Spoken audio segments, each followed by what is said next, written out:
Good afternoon. This is Lester Plywood with the Abolition News Network.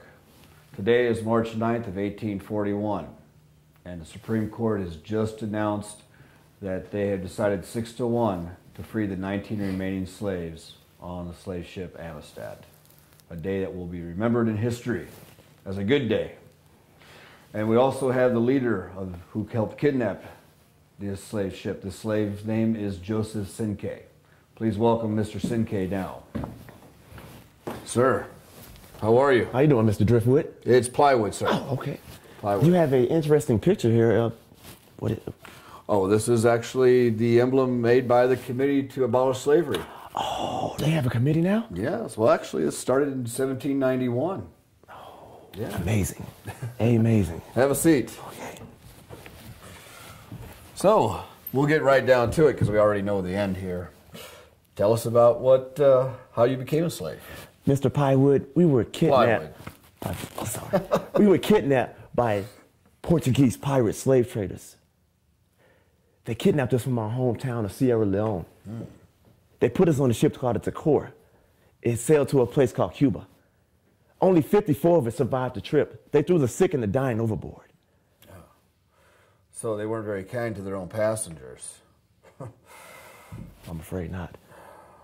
What did you do between this trade between Portuguese and the Spanish? I Well, understand your language was Mende? We didn't understand their language, but they sold us to Cuban owners who wanted us to work the sugar plantation on the other side of the island. Okay. They put us on a ship called the Amistad to sail over to the other side of the island. Well, we kidnapped the ship. We killed the captain and the cook, and we started sailing back to our home, Africa. Good. Mutiny. Yes. You should be congratulated. Yes. So, you got away in the Amistad.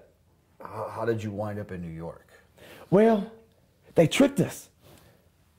We sailed to Africa by day, but the Cuban owners steered the ship back to your home at night.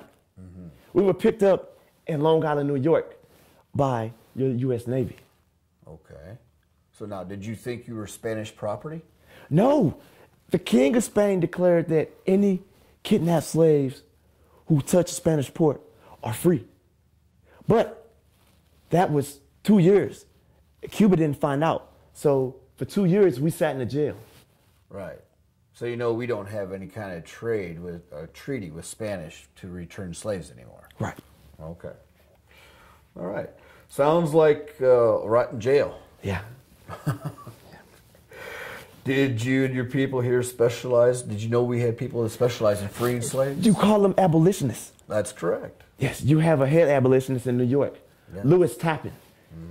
He wanted your old chief to represent us in front of your highest court, the Supreme Court. That is correct. And before we get to the Supreme Court, did you know who John Quincy Adams was? A very old man, a very wise man. He's your highest chief. We call him a king in our country. Okay. You call him president? That is correct. President. Okay. And did you understand why he wanted to free you? Yes. It took a long time for him to decide to free us. He hated people that owned slaves. He figured it would be the last great service he could do for his country. That made him do it. Okay. Now we get to February 22nd of this year. Before you go to the judge of the Supreme Court, could you understand what his point was? Yes. He said that we have rights to human liberty under natural law. Rules, property rules, or rules of the sea override. Do not override that. Yes. He also said that illegally kidnapped slaves are not bound to fugitive slave laws crossing the sea from Africa to your country. So go on a little bit with what Mr. Adams did. He talked for 4 more hours. Finally, one of the judges died. They had to convene court 1 month later in March to bury him. Then Mr. Adams talked for 3 more hours. Okay. Yeah, Amazing. That's a lot of talk. Amazing. A lot of talk. What did the lawyers do? And to get down to the main issue, what did you understand was going to happen to you when you were free? Mr. Adams said either you free us or you send us back to Spain to try us as Spanish subjects, stealing the Spanish ship in Spanish waters. But we are not Spaniards. We are African people. Right. Very good. So then what did Mr. Adams say that convinced the judges that you should be free? He said, may the Lord look upon you with blessings and favor. May he also say, well done, thy good and faithful servant. All right. Now, what did the judge say at the final end? The oldest judge, Judge Stowe, he had permission to read the decision. And he said, these Negroes ought to be free. And we're going back to Africa. All right. Very good. Very good. Okay. Then you were free. Did you think what would really happen to you in that courtroom that day? What do you think really happened? The spirits of our ancestors freed us. Volumes 1 through 10 on the road to the abolition of slavery.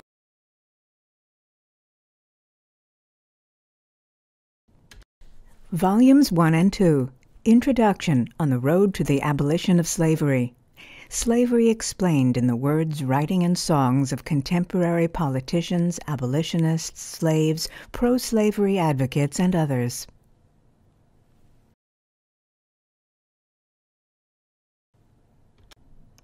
Volume 3. Politics on the road to the abolition of slavery. The institution of slavery and how it was written into the U.S. Constitution. Volume 4. Heroes and Heroines on the Road to the Abolition of Slavery. Liberated from the shackles of slavery, countless slaves made extraordinary contributions to society. Volume 5. Obstacles on the Road to the Abolition of Slavery. Slavery culturally entrenched and protected by religious, political, and social obstacles.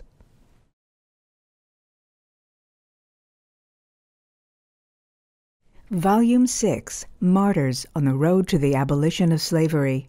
People black and white gave their lives in the fight for freedom from slavery.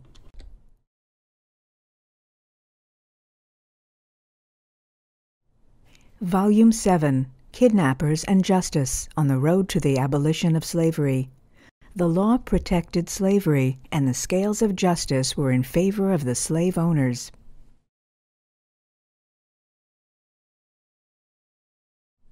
Harriet Beecher Stowe, The Evil of Slavery.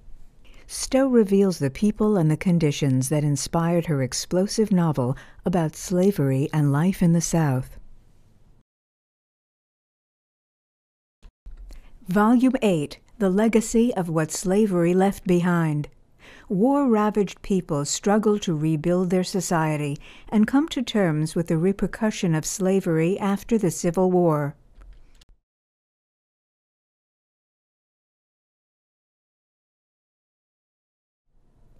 Volume 9. Those Dedicated Angels on the Road to the Abolition of Slavery. Recognizing the work of 12 abolitionists whose extraordinary dedication helped to free the enslaved, these are the people who fought for a higher standard of mankind.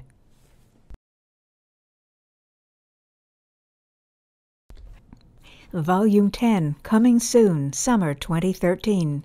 The Beginning of Slavery. Indentured servants and the transatlantic slave trade. Colonial plantations needed labor, more orphans, loose women, convicts, and Quakers than the Old World could send as indentured servants. So the colonists looked to Africa, and the transatlantic slave trade thrived for 450 years.